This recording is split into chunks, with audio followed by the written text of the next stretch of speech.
भाई 5 आदमियों का काम यहाँ पर इटली में है ना, अकेला जो आदमी करता है ना वही असली मेहनत करता है। भाई मैं यहाँ पर 5 आदमियों का काम अकेला आदमी करता हूँ और आपको ये देख करके हैरानी होगी। आपको मैं बताऊँगा, देखो ये इतनी सारी भैंसें हैं ना जो आप मेरे पीछे देख रहे हो, इनका सबका दूध निकालना पड़ता है और इनका सबका दूध निकालने में मुझे सुबह 4 साढ़े 4 घंटे लगते हैं। फिर साफ़ सफाई में अंदर 1 घंटा लगता है। पूरा काम आपको मैं बताऊंगा आज के इस वीडियो में, तो वीडियो आपको पूरा देखना है तभी आपको सब कुछ पता लगेगा यहाँ पर इटली में काम होता कैसे है। वहाँ पर इंडिया में बैठ करके है ना हवाई बातें करना वो कोई आसान बात नहीं है।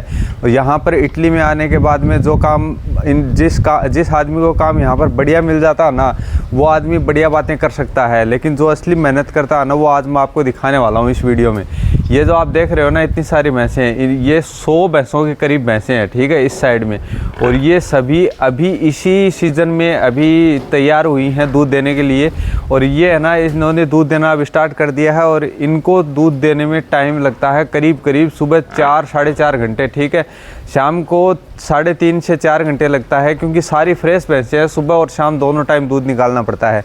अब आप लोग सोच रहे होंगे सुबह का काम तो ये होता है ना कि सुबह जल्दी देती है भैंस दूध और सुबह ज़्यादा भी देती है। हाँ ज़्यादा देती है, सुबह जल्दी भी देती है, सुबह जल्दी ज़्यादा टाइम लगना चाहिए, लेकिन एक हिसाब से शाम को ज़्यादा टाइम लगता है इनमें भैंसों में, क्योंकि ये सारी हरामखोर भैंसें हैं। और ये है ना ये दूध तभी देती हैं भाई शाम के टाइम पे, है ना ये बहुत ही कमीनी बहुत ही ख़राब भैंसें हैं। तो ये दूध है ना इसलिए कम देती हैं, क्योंकि है ना ये मतलब गोबर में पड़ी रहती हैं पीछे जा कर के। और एकदम ठंड में, क्योंकि है ना गर्मी का मौसम है, गोबर रहता है, थोड़ा पानी सा होता है ना कीचड़, उसमें ठंड रहता है और उसमें पड़ी रहती हैं। फिर गोबर में भर कर के ऐसे आती है, फिर मुँह पे ऐसे लपेटा मारती हैं। अंदर का काम है ना भाई 100 भैंसें हैं और 6 एक बार में अंदर जा कर के और उनका दूध 6 भैंसों का एक बार में निकाल सकते हैं और उसके बाद में भैंसों को बाहर भेजना पड़ता है। तो उसमें 2 आदमी कम से कम मिनिमम चाहिए ही चाहिए अंदर, और दोनों आदमियों की सैलरी 1-1 हज़ार यूरो कम से कम होनी चाहिए और उनका काम खाली वही होना चाहिए, ठीक है। एक हिसाब से देखा जाए तो कॉन्ट्रैक्ट वगैरह में यही लिखा होना चाहिए, लेकिन हमारी मजबूरी है भाई, हमें यह काम करना पड़ता है, इसलिए मैं ये काम कर रहा हूँ। 5 आदमियों का काम आपको समझाता हूँ आज इस वीडियो में कि यहाँ पर कैसे कैसे मैं 5 आदमियों का काम आपको बता रहा हूँ, तभी आपको सब कुछ पता लगेगा। ये जो आप बाहर चारा देख रहे हो ना भैंसों का, इसको खिसकाते रहना पड़ता है। एक आदमी का काम ये हो गया बाहर का, ठीक है। और बाहर का दूसरे आदमी का काम मैं आपको बताता हूँ। ये जो भैंस के बच्चे हैं ना, यहाँ पर देखो इस साइड में जो भैंस के बच्चे आप देख रहे हो, आपको दिखाता हूँ मैं। ये देखो ये जो सारे भैंस के बच्चे आप देख रहे हो ना, इसके अंदर ये जो यहाँ पर एक पिंजरा सा बना हुआ है, इसके अंदर जो भैंस के बच्चे हैं ना, इन भैंस के बच्चों को दूध पिलाने का काम एक आदमी का होना चाहिए। एक हिसाब से देखा जाए तो उस आदमी की सैलरी 900 या 1000 यूरो 900 या 1000 यूरो होनी चाहिए, और वो आदमी कोई छोटा मोटा दूसरा काम में भी हेल्प करवा सकता है, ठीक है। ये काम होना चाहिए। बाद में एक तीसरा आदमी का काम होना चाहिए, जो ट्रैक्टर वगैरह होते हैं ना, यहाँ पर ट्रैक्टर वगैरह चलाना है, भैंसों का चारा बनाना है। ये जो काम है आप देख रहे हो, ये तीसरे आदमी का काम होता है। ये भैंसों का गोबर साफ़ करने का काम हो गया, ये सारा काम मिला करके तीसरे आदमी का काम होता है। और बाहर का जो मक्का वगैरह का काम है ना, वो भी तीसरे आदमी का काम होता है। चलो वो तो खैर नहीं करवाता मेरे से, यहाँ का जो काम है ना वही करना पड़ता है। तो ये भैंसों का गोबर वगैरह साफ़ करने का काम है ना, वो करता तो खुद ही है मालिक, लेकिन है ना मुझे यहाँ पर हेल्प करवानी पड़ती है। भैंसों को अंदर ले जाना पड़ता है, ये जो साइड में लगा हुआ जो है गोबर है, इसको साफ़ सूफ वगैरह करवाना पड़ता है। तो ये सारा काम भाई मुझे करना पड़ता है यहाँ पर। तो आप लोग देखो भाई, एक तरीके से अगर देखा जाए तो 5 आदमियों का कम, तो अगर 5 आदमियों की 1-1 हज़ार भी देखा जाए, 800 यूरो भी देख करके चला जाए, तो 5 आदमियों का 4500 यूरो, ठीक है। 4500 यूरो एक आदमी अगर काम करता है तो कम से कम 4000 यूरो तो मिलना ही चाहिए। लेकिन मुझे कितना मिलता है? 1000 यूरो। अब आप लोग सोच रहे हो 1000 यूरो में कितना बनता है? 1000 यूरो में बनता है 1,10,000 रुपये। आप लोग ये मत सोचो कि भाई 1,10,000 रुपये कमा रहा है बंदा तो इसको इतना बढ़िया पैसा मिल रहा है। तो ये आप एक चीज़ ये भी देखो कि काम कितना करवाया जा रहा है यहाँ पर। काम भी तो देखा जाता है ना। अब आप लोग ये सोचोगे कि भाई 1 लाख रुपए मिलता है इसको, और डॉक्टर की भी यहाँ पर इंडिया में उतनी ज़्यादा सैलरी नहीं होती है। स्टार्टिंग में जब डॉक्टर लगता है तो इतनी ज़्यादा सैलरी नहीं होती है, 70-80 हज़ार रुपये होती होगी ज़्यादा से ज़्यादा डॉक्टर की सैलरी। तो भाई आप ये दिमाग भी लगा करके चलो कि भाई यहाँ पर काम कितना करना पड़ता है। हाँ, बंदा करता है, पैसा कमाता है बंदा, यहाँ पर इंडिया में पैसा भेजता है, बढ़िया पैसा भेजता। मैं ये नहीं बोल रहा कि पैसा नहीं कमा सकते, यहाँ पर बढ़िया सैलरी मिलती है। यहाँ पर यूरोप में जिस भी देश में जाओगे आप, बहुत बढ़िया सैलरी मिलेगी। 70-80 हज़ार रुपये तो सैलरी मिलेगी ही मिलेगी, यहाँ पर मिलती ही मिलती है। और अगर उसके बाद में और ज़्यादा बढ़िया काम करते हैं, आपके पास में डॉक्यूमेंट्स वगैरह आ जाते हैं, तो और भी बढ़िया सैलरी हो जाती है। ये अनस्किल्ड वर्क की सैलरी बता रहा हूँ मैं आपको ये हवा में नहीं फेंक रहा हूँ भाई। यहाँ पर लोगों की सैलरी होती है 1-1 लाख रुपए, मेरी खुद की सैलरी है। लोग ये सोचते हैं कि भाई विदेश में जाएगा, वहाँ पर 50-60 हज़ार रुपये कमाएगा, 20-30 हज़ार रुपये खाने का लग जाएगा, उसी हिसाब से खर्चा होगा और 15-20 हज़ार रुपये घर पे भेज पाएगा। ऐसा नहीं होता है।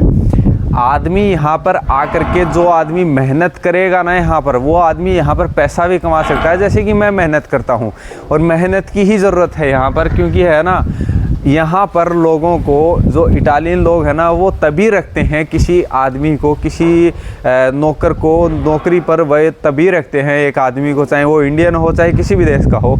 वो अगर मेहनत कर पाता है और उसको अगर थोड़ी बहुत लैंग्वेज सीख लेता है, क्योंकि लैंग्वेज थोड़ा बहुत तो इम्पोर्टेंस है लैंग्वेज का। अगर अनस्किल्ड वर्क में काम करते हैं, जैसे कि किसी की डेयरी फार्म में काम करते हैं, या फिर किसी हॉर्स फार्म में काम करते हैं, या फिर किसी और छोटे मोटे खेतीबाड़ी के काम में काम करते हैं, तो थोड़ी बहुत लैंग्वेज तो आनी चाहिए। क्योंकि भाई अगर आदमी धीरे धीरे करके यहाँ पर काम करने लगता है, तो लैंग्वेज की पकड़ भी हो ही जानी चाहिए एक हिसाब से। तो थोड़ी बहुत लैंग्वेज आनी चाहिए। तो आदमी अगर यहाँ पर मेहनत करेगा तो भाई बहुत बढ़िया पैसा कमाएगा। ऐसे हवा में मैं कुछ नहीं फेंकता हूँ। अगर आप लोग यहाँ पर आओगे, तब यहाँ पर आपको यहाँ की रियलिटी पता लगेगी। देखो, मैं सुबह 4:30 बजे उठता हूँ, ठीक है। जब कम पैसे थी तब मैं 5 बजे भी उठता था, मैं 6 बजे भी उठता था, 6 बजे उठ के भी काम करता था। मुझे ये मालिक कुछ नहीं कहता था, ये मालिक बहुत बढ़िया है भाई, ऐसी बात नहीं है। मैं मालिक की बुराई कभी भी नहीं करता हूँ। ये जो मालिक है ना, ये बहुत बढ़िया मालिक है, 1000 गुना बढ़िया मालिक है। जो पिछले वाला मेरा मालिक था ना, उस मालिक से ये वाला मालिक है ना 1000 गुना बढ़िया है। और ये क्यों बढ़िया है? क्योंकि ये इसने ना तो मुझे अभी तक कोई बुरा शब्द बोला है, ना तो इसने मुझे कोई गाली निकाली है आज तक, ना मुझे ये ज़्यादा ज़ोर से बोलता है, ठीक है। जब भी गुस्सा होता है ना, ये आराम से आकर के मुझे प्यार से समझाता है कि भाई ये गलती हुई है, इसको अगर सुधार सकते हो तो भाई सुधारने की कोशिश करो इसको। और अगर एक गलती और दोबारा करते जाओगे, भाई देख लो आप अपने हिसाब से, क्योंकि है ना, गलती ज़्यादा करना ना भी ऊपर वाला देख रहा है। ये इस हिसाब से समझाता है आदमी को, इस हिसाब से समझाता है कि आदमी को समझ में आ जाए, ठीक है। काम तो देखो करना ही पड़ेगा यहाँ पर। हम यहाँ पर आए हैं इटली में, इतनी दूर इंडिया से चल कर के आए हैं, 6500-7000 किलोमीटर यहाँ पर इटली में काम करने के लिए आए हैं यूरोप में। तो भाई काम तो करना पड़ेगा। अब बोलते हैं ना, ओखली में अगर सिर डाल दिया तो मुसड़ जो होता है ना, मुसड़, उससे क्या डरना। जो आदमी है, हमारे राजस्थान में ये कहावतें बनी हुई हैं कि भाई अगर ओखली में सिर डाल लेते हैं तो मुसड़ से क्या डरना। अगर किसी दरिया में कूद गए हो तो भाई पानी से क्या डरना, या फिर आग से क्या डरना। आगे तैर करके जाओगे ना, तभी नाका लगेगा, ऐसे बोलते हैं राजस्थान में। तो भाई ये मेरी बातें हैं ना, आप दिमाग में बैठा लो। सुबह 4:30 बजे से उठ करके, और जब मैं काम करता हूँ ना पूरे दिन, तब जा कर के यहाँ पर बढ़िया सैलरी मिलती है। और ये मक्खियाँ भी देखो बहुत ज़्यादा होती है यहाँ पर, मच्छर भी बहुत ज़्यादा होते हैं। आप ये मत सोचना कि आप यूरोप में जाओगे तो मक्खी मच्छरों से बच जाओगे। यहाँ पर भाई इतनी ज़्यादा मक्खी मच्छरें होती हैं। क्या बोलते हैं कि जो मक्खी मच्छर है ना यहाँ पर, जो एक तो देखो मक्खी होती है घरेलू मक्खी, और दूसरी मक्खी होती है, एक तो हाउस फ्लाई होती है घर वाली मक्खी, एक हॉर्स फ्लाई होती है घोड़ा मक्खी।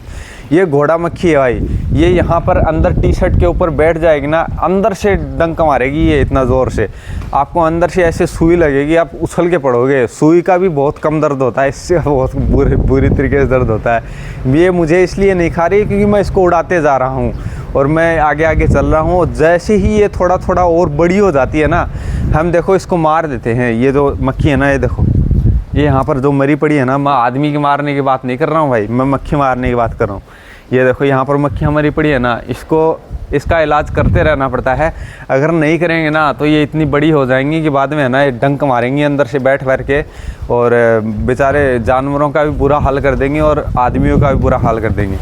यहाँ पर भाई गर्मी भी पड़ती है यूरोप में, यहाँ पर भाई सारे काम होते हैं यहाँ पर। हाँ, एक बात यहाँ पर मुझे बहुत अच्छी लगी है, यहाँ पर खाली 2 ही महीने या फिर 2.5 महीने गर्मी पड़ती है भयंकर वाली, 41 डिग्री 40 डिग्री 41 डिग्री टेम्परेचर होता है। उसके बाद में यहाँ पर टेम्परेचर नॉर्मल हो जाता है। तो भाई यही था मेरा आज का ये वीडियो। आई होप आपको वीडियो पसंद आया होगा। अब ये साफ़ सफाई करनी पड़ेगी भाई। वीडियो वगैरह लाइक किया करो, सब्सक्राइब किया करो, तभी जा कर के हमें कुछ यहाँ पर मोटिवेशन मिलेगी। तो मिलते हैं आपसे अगली किसी वीडियो में, तब तक के लिए take care and bye bye.